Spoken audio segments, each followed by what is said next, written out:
През 2014 година община Пловдив изтегли 30 милиона лева от Европейската банка за възстановяване и развитие, за да ремонтира булевардите Руски, Коматевско шосе и 6 септември и да построи нов Северен. 4 години по-късно ремонтите продължават. Пуснат изцяло в движение е един булевард и то без да са довършени тротуарите. Тук вие сте свидетели колко пъти се променят най-малкото стойността и парите на един ремонт, което е абсурдно. За мен, поне като бивш кмет, е абсурдно.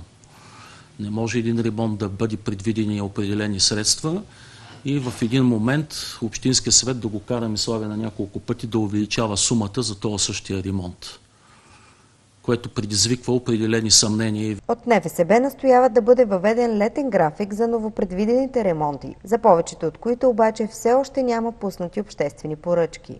Което означава две неща. Първо, че капиталовата програма за тази година отново най-вероятно няма да бъде изпълнена, но по-лошото е, че предвид това кога ще бъдат отворени офертите, кога ще изтекат сроковете за обжалване, означава, че ремонтите ще започнат по средата и към края на лятото. Булевард 6 септември в частта от Мария Луиза до моста на Адата е малко повече от километър, 1100 метра. За 3 годишния срок, в който е планиран да се извърши този ремонт и да приключи, това са 1095 дни, което дава една средна скорост за този период от 1 линеен метър на ден. Така може да определя скоростта на ремонтите в град Пловдив. Метър на ден.